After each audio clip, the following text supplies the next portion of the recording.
안녕하세요. 김건우 목사입니다. 2월 17일 수요일 아침입니다. 내일은 24절기 중 두 번째 절기인 우수인데요. 눈 대신 비가 내리고 얼음이 녹아 물이 된다라는 의미이니 날씨가 풀린다는 뜻이죠. 그래서 우수 경칩에는 얼었던 대동강이 녹는다라는 말도 있고 나무 가지에는 새순이 돋기 시작한다고 합니다. 생명의 기운이 다시 일어나고 소망의 싹이 움트는 좋은 절기입니다. 우수를 앞둔 오늘 우리의 마음도 우리가 처한 모든 상황들도 녹고 풀리고 새싹이 돋는 새 출발의 은혜 주시기를 축복합니다.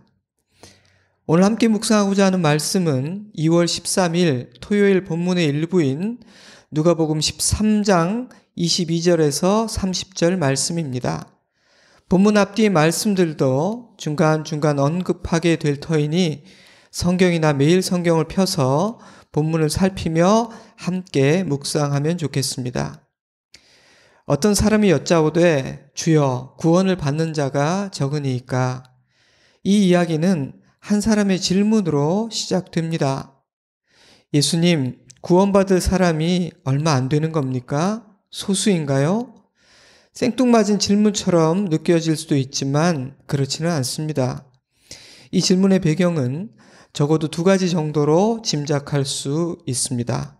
첫째로 예수님의 가르침 가운데 그런 암시가 있었기 때문입니다.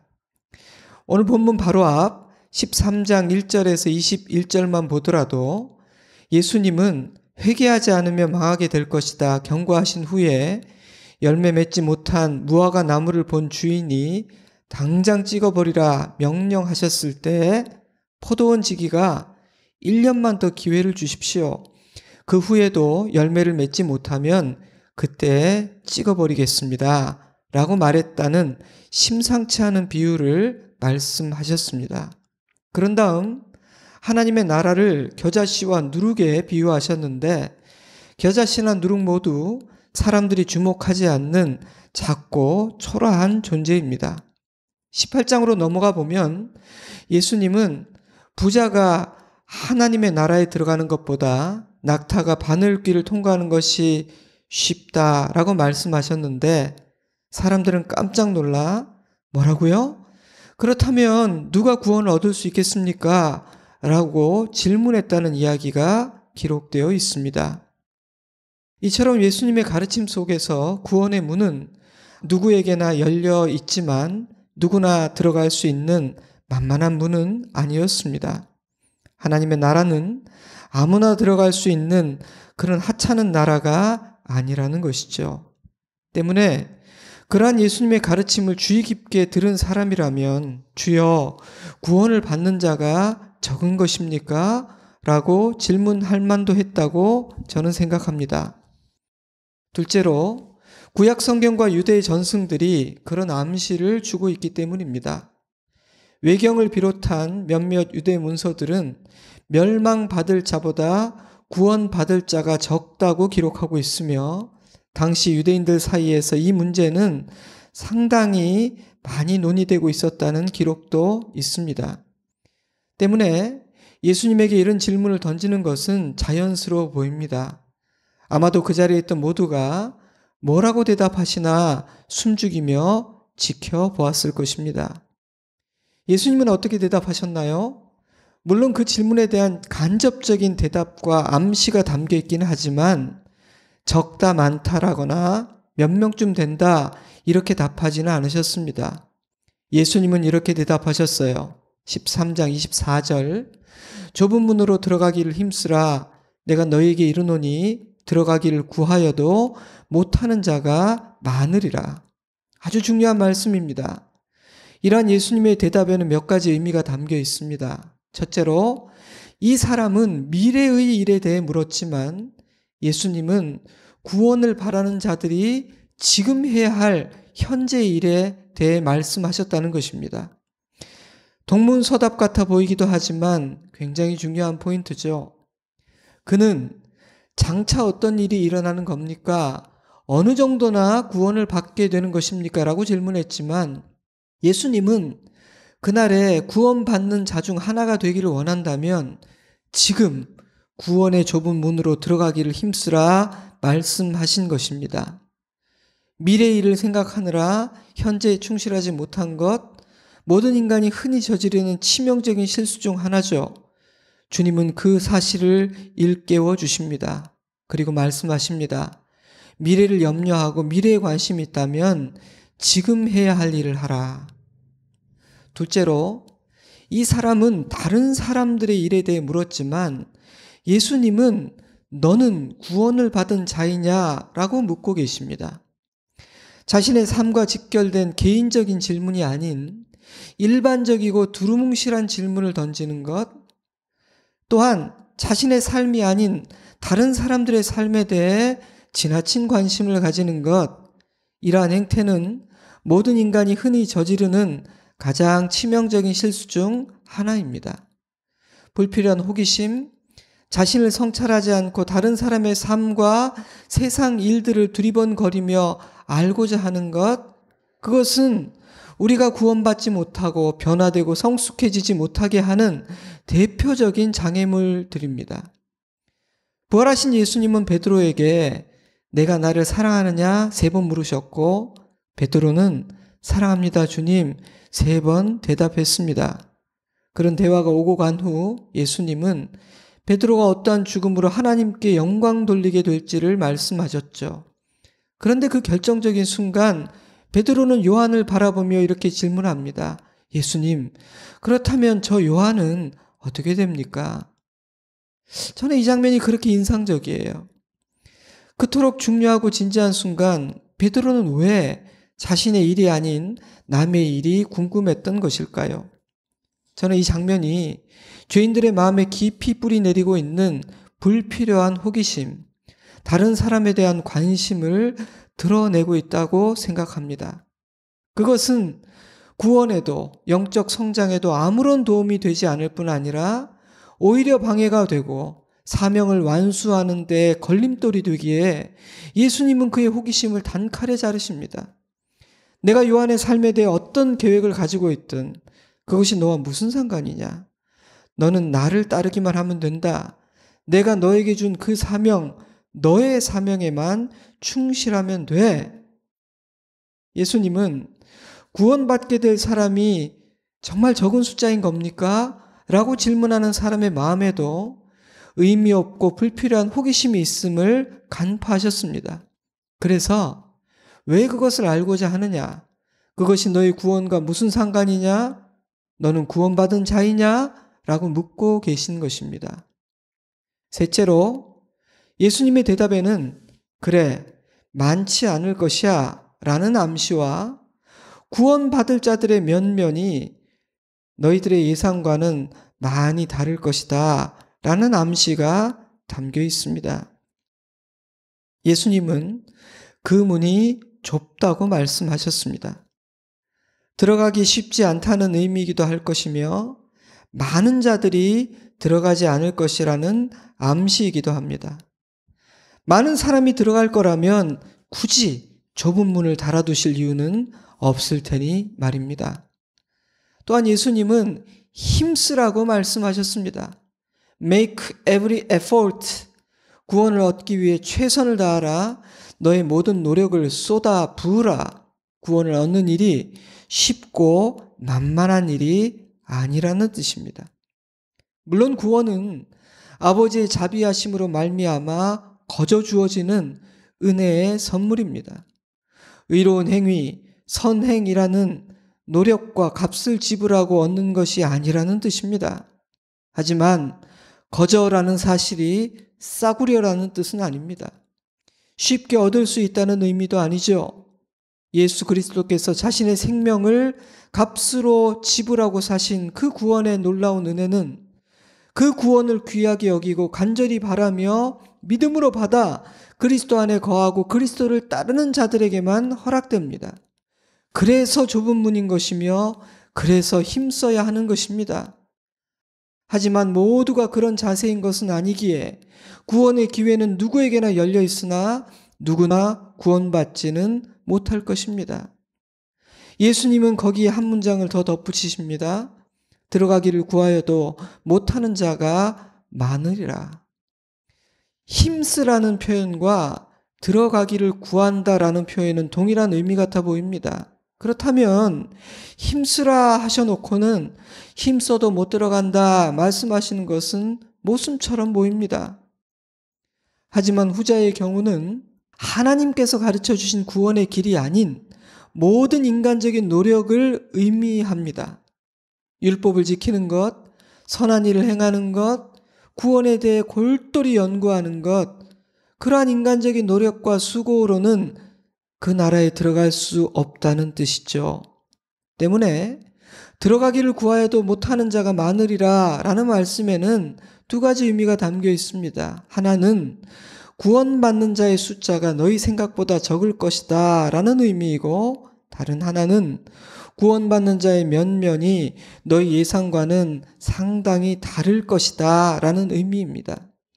인간의 생각에 의인이라고 여겨지는 자 중에 구원받지 못할 자가 있는가 하면 죄인이라 판단 내린 자들 중에 구원받는 자도 있을 것이라는 의미입니다. 예수님은 이어지는 25절부터 등장하는 비유를 통해 보다 자세하게 이 사실을 풀어주십니다. 25절입니다. 집주인이 일어나 문을 한번 닫은 후에 너희가 밖에 서서 문을 두드리며 주여 열어주소서 하면 그가 대답하여 이르되 나는 너희가 어디에서 온 자인지 알지 못하노라 하리니. 집주인이 일어나 문을 한번 닫은 후에 라는 문장은 굉장히 중요한 메시지를 담고 있습니다. 구원의 문은 좁기도 하지만 언제까지나 계속해서 열려 있지도 않을 것이라는 뜻입니다. 그 문이 닫히고 아무리 두드려도 열리지 않는 날이 올 것이라는 말씀입니다. 그러니 너는, 다른 사람이 아니라 너는 지금, 내일이 아닌 지금 좁은 문으로 들어가기를 힘써야 한다는 것이죠. 그 일을 내일로 미루지 마라, 기회를 놓치지 마라, 그런 말씀입니다. 누가복음 12장 54절에서 58절 말씀은 바로 이 주제를 다루고 있습니다. 예수님은 무리들을 향해 천지의 기상은 분별하면서 시대를 분별하는 지혜는 없다고 책망하셨습니다. 그리고 누군가 너를 고발한다면 법관에게 이르기 전에 화해해야 한다고 말씀하셨죠. 재판정에 이르러 판결을 받게 되면 화해할 기회가 없기 때문입니다. 문이 닫히면 아무리 열심히 두드려도 다시 열리지 않는다는 말씀과 똑같은 의미죠. 그러므로 바로 지금 이 순간 구원의 좁은 문으로 들어가기를 힘써야 한다는 것입니다. 구름을 보고 비를 예견하듯이 지금이 그 일을 해야 할 때임을 알라는 것입니다. 다시 13장으로 돌아가 25절 이하의 비유를 좀 더 자세히 살펴보도록 하겠습니다. 닫힌 문을 두드리는 자들에게 집주인은 나는 너희가 누구인지 모르니 열어줄 수 없다고 말합니다. 그러자 그들은 이렇게 대답하죠. 26절 우리는 주 앞에서 먹고 마셨으며 주는 또한 우리를 길거리에서 가르치셨나이다. 우리는 당신 앞에서 식사도 했고 당신이 사람들을 가르치시는 그 자리에 있기도 했습니다. 그런데 우리를 모르시다뇨. 잘 생각해 보세요. 그리고 문 좀 열어주십시오 라는 뜻입니다. 하지만 주인은 또다시 나는 너희를 모른다. 그러니 떠나가라. 냉정하게 말합니다. 여러분 문제가 무엇인지 보이십니까? 문제는 문을 두드리는 자들의 생각과 집주인의 생각이 너무나 다르다는 사실입니다. 그들은 나는 당신을 알고 당신도 나를 압니다 라고 말하고 있지만 집주인은 아니 나는 너를 모른다. 너는 나와 아무런 상관이 없는 자다 라고 말하고 있으니 말입니다. 심지어 주인은 행악하는 자들아 나를 떠나가라 라고 말하기까지 합니다. 예수님은 이것이 마지막 날 천국 앞에서 일어날 일이라고 말씀하십니다. 그러므로 여러분, 우리는 자신을 돌아보아야 합니다. 나는 과연 하나님을 알고 있으며 하나님도 나를 알고 있는 사람인가? 나는 좁은 문을 통해 하나님 나라에 들어간 사람인가? 마태복음 25장을 보면 예수님은 누가복음 13장에 기록된 똑같은 사실을 다른 비유를 통해 말씀하셨습니다. 예수님이 영광 중에 다시 오셔서 모든 민족을 양과 염소로 구분하실 때 염소들은 내가 왜 하나님 나라를 상속받지 못합니까? 불평할 것이고, 양들은 저 같은 자가 어찌 하나님의 나라를 상속받게 된 것입니까? 의아해 할 것이라고 말씀하셨습니다. 그날에는 나 같은 죄인이, 나 같은 자격 없는 자가 어찌하여 라고 생각하며 놀라고 감격하는 사람이 있는가 하면, 나 같은 의인이, 나처럼 자격을 갖춘 자가 어찌하여 라고 생각하며 억울해하는 자도 있을 것이란 뜻입니다. 이러한 예수님의 말씀들에 의하면 많은 사람들이 착각하고 있는 것이 분명합니다. 다시 누가복음 13장으로 돌아가 볼까요? 예수님은 자신의 대답을 이렇게 마무리하십니다. 13장 29절, 사람들이 동서남북으로부터 와서 하나님의 나라 잔치에 참여하리니 보라, 나중된 자로서 먼저 될 자도 있고 먼저 된 자로서 나중될 자도 있느니라 하시더라. 자신을 의롭게 여긴 사람들 중에 아마도 바리새인과 서기관 같은 율법주의자들과 유대인들 중에 닫힌 문 앞에서 슬피 울며 이를 가는 자들이 있는가 하면, 자신을 죄인이라 여긴, 그래서 하나님 나라에 들어갈 자격이 없는 자라고 생각한 많은 사람들 중에 아마도 이방인들과 죄인들 중에 하나님 나라 잔치에 참여할 자도 있을 것이라는 말씀입니다. 왜 이런 일이 일어날까요? 누구를 입장시킬 것인지는 집주인이 정하기 때문입니다. 그러므로 집주인이 요구한 예복과 입장 자격을 준비한 사람만이 들어갈 수 있는 것입니다. 잠깐만요. 주인이시여, 내 말 좀 잘 들어보세요.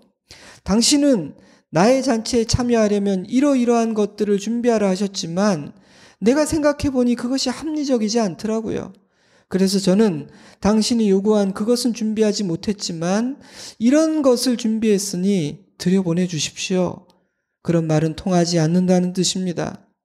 누구를 입장시킬 것인지는 집 주인이 정하는 것이고, 잔치에 참여할 자격과 조건은 이미 만천하에 공개되었으니 집 주인은 공정한 것입니다.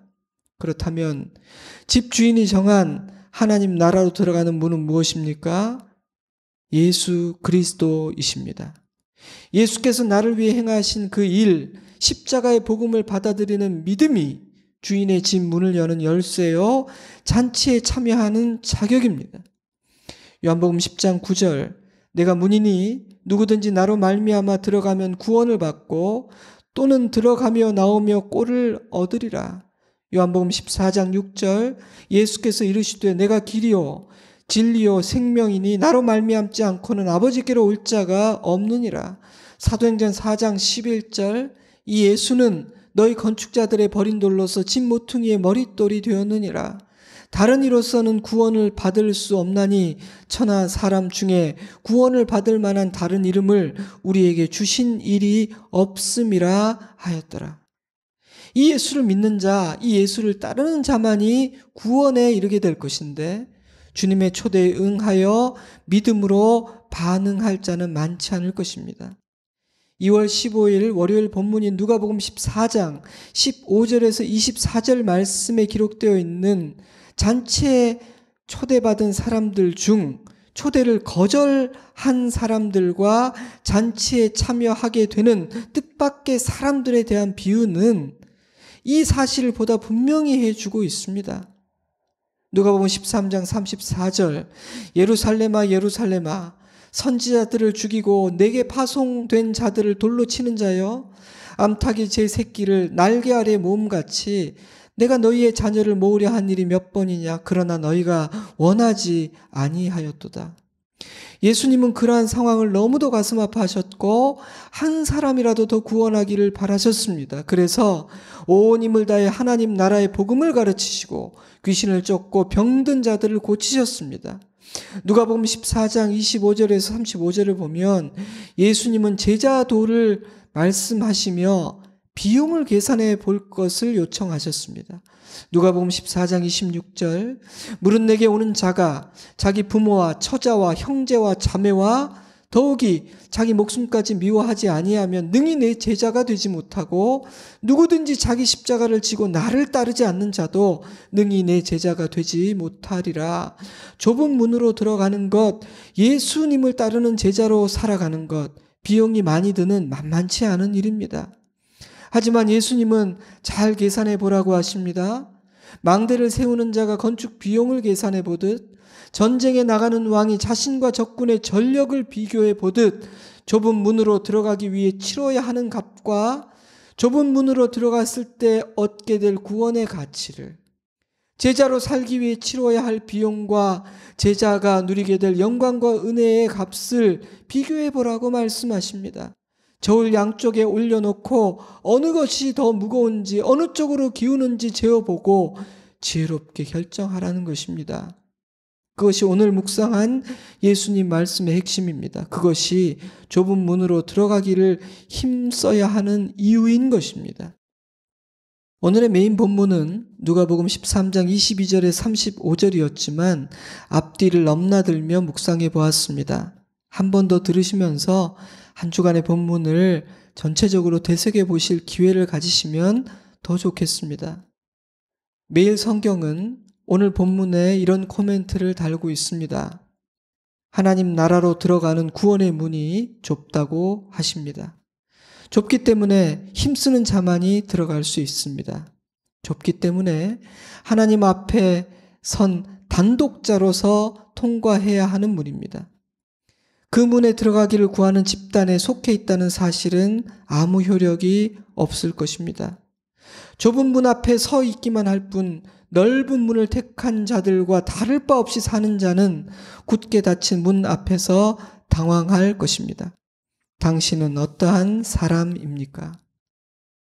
제 생각에는 아마도 이 말씀을 끝까지 듣고 계신다면 여러분은 지혜로운 결정을 한 사람일 가능성이 높을 것입니다. 아마도 좁은 문으로 들어가기를 힘쓰고 있는 사람일 것입니다. 여러분 스스로 생각해도 내가 그러한 자라고 생각된다면 그 믿음을 더욱 견고히 하십시오. 좁은 길 걷기를 더욱 힘쓰시기 바랍니다. 계속 그 길을 믿음으로 우직하게 걸어가세요. 만약 아직 결정하지 못했다는 생각이 든다면 오늘 이 아침 이 시간 결정하시기 바랍니다. 이 결정은 미루어서는 안 되는 결정입니다. 문이 언제 닫힐지 모르는 까닭입니다. 마태는 누가보다 더 자세하고 분명하게 말합니다. 마태복음 7장 13절 좁은 문으로 들어가라. 멸망으로 인도하는 문은 크고 그 길이 넓어 그리로 들어가는 자가 많고 생명으로 인도하는 문은 좁고 길이 협착하여 찾는 자가 적음이라. 많은 사람이 멸망으로 인도하는 문으로 들어갈 것입니다. 그 문을 택할 거예요. 그 문은 크고 그 길은 넓고 화려하여 성공과 번영과 생명의 길처럼 보이기 때문입니다. 하지만 생명으로 인도하는 문을 찾는 자, 그 문을 여는 자는 적을 것입니다. 그 문은 작고 그 길은 좁고 초라하여 실패와 가난과 고난의 길로 보이기 때문입니다. 하지만 겉으로 보이는 것과는 전혀 다른 결과가 우리를 기다리고 있을 것입니다. 그러니 내 눈에 보이는 것과 내가 느끼는 것으로 판단해서는 안 됩니다. 우리는 하나님의 말씀으로 모든 것을 판단해야 합니다. 초대장은 모두에게 발송되지만 그 초대에 응할 것인지 아닌지는 각자의 선택입니다. 잔치가 더 좋게 여겨지는 자만 초대에 응할 것입니다. 아버지의 부름에 순종하는 것이 지혜로운 일이라고 생각하는 자만 좁은 문을 선택할 것입니다. 저와 여러분이 지혜로운 결정을 한 사람이기를 바랍니다. 사랑하는 자녀들을 생명으로 인도하는 좁은 문으로 인도하는 지혜로운 부모이기를 바랍니다. 멸망으로 인도하는 세상의 넓은 문으로 이끄는 어리석은 부모 되지 않기를 기도합니다. 나의 가족, 친구, 이웃에게 복음을 전하는 증인 되기를 바랍니다. 많지 않을 것이라 하셨지만 우리는 몇 명인지를 알지 못하고 누가 구원받을 것인지도 알지 못합니다. 그러니 내 마음대로 판단하지도 포기하지도 말고 생명으로 인도하는 그 좁은 문을 증거합시다. 예수 그리스도를 전합시다. 잠시 눈을 감고 나에게 주시는 하나님의 음성을 들으시기 바랍니다. 그리고 성령께서 주시는 기도의 제목들을 따라 소리내어 기도하면 좋겠습니다. 저는 주일에 뵙겠습니다. 건강하시고 평안하세요. 샬롬.